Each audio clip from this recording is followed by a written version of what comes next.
ओम श्री सद्गुरु चरण कमलेभ्यो नमः।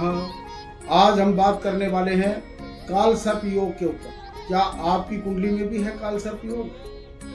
काल सर्प योग एक ऐसा योग माना गया है जिसका नाम सुनते ही इसमें दो शब्द हैं, काल और सर्प। जिसको सुनते ही व्यक्ति डर सा जाता है, भय हो जाता है उसके मन में।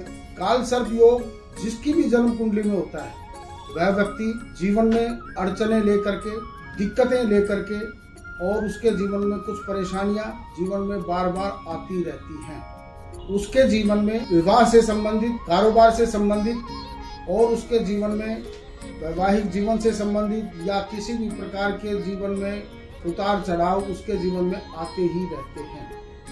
तो हम जानेंगे कि ये काल सर्प योग आखिर होता क्या है। काल सर्प योग जन्म कुंडली में, सभी की जन्म कुंडली होती है, उसमें राहु और केतु जब आमने सामने होते हैं तो आमने सामने राहु केतु के होने के कारण जब एक तरफ सारे ग्रह, उसके अलावा जैसे सूर्य, चंद्रमा, मंगल, बुध, बृहस्पति, शुक्र, शनि आदि सारे ग्रह एक तरफ फंस जाते हैं तो वह काल सर्प योग पूर्ण रूप से माना गया है। तो इस काल सर्प योग को किस प्रकार से हम विस्तृत रूप से हम आपको बताएंगे। ये काल सर्प योग मूल रूप से 12 प्रकार का होता है। वास्तव में 12 प्रकार के काल सर्प योग बताए गए हैं, जिसमें पहला जो योग है काल सर्प योग अनंत नाम का, फिर कुलिक, वासुकी, शंखपाल, पद्म, महापद्म, तक्षक, कर्कोटक, शंखनाद, घातक, विषधर और शेष नाम के 12 काल सर्प योग हमारे जीवन में होते हैं। और इन काल सर्पों के कारण अनेक प्रकार के कष्ट आदि जीवन में आते रहते हैं। ऐसा नहीं है कि काल सर्प योग जिसकी कुंडली में हो तो वो निश्चित रूप से दुर्भाग्यहीन होगा या उसके जीवन में हरदम ही अड़चने रहेंगी। कई बार काल सर्प योग वाले व्यक्ति जीवन में बहुत उच्च स्तर पर चले जाते हैं और विशेष रूप से अपना नाम रोशन करते हैं, लेकिन वो तब होता है जब उसकी वो शांति करें और विधि विधान से उसकी पूजा आदि कराएं। यह पूर्व जन्म से संबंधित हमारे जीवन में अड़चने देने वाला और पूर्व जन्म से संबंधित कष्टों को दिखाने वाला, जिससे कि हमारे पूर्व जन्मों के जो कर्म है वो हमारे सामने आते हैं। सर्प आदि का भय, सर्प आदि को मारने के कारण ये काल सर्प योग बन जाता है। अब इस काल सर्प योग के बारे में हम बताएंगे कि इस काल सर्प योग की शांति और इसको करने से किस प्रकार से फायदा होता है।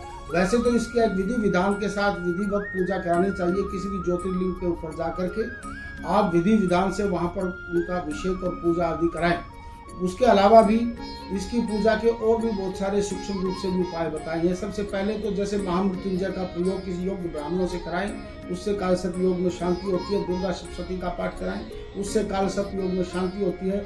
भगवान शिव की पूजा करें, शिवलिंग पर दूध, दही, शहद, घी, बूरा और बेलपत्र, जल आदि चढ़ा करके भगवान शिव को प्रसन्न करने की कोशिश करें, उससे भी काल सर्प योग की शांति होती है। उसके अलावा रुद्राभिषेक कराएं, उससे काल सर्प योग की शांति होती है। जिसके कुंडली में काल सर्प योग होता है वो घर के मुख्य द्वार पर चांदी का स्वस्तिक बना करके लगाएं, उससे भी काल सर्प योग की शांति होती है। उसके अलावा हम देखेंगे कि किसी भी मंदिर में तांबे का शिवलिंग लेकर के पूजा पाठ करके विधि विधान से वो चढ़ाएं, उससे भी काल सर्प योग में शांति मिलती है।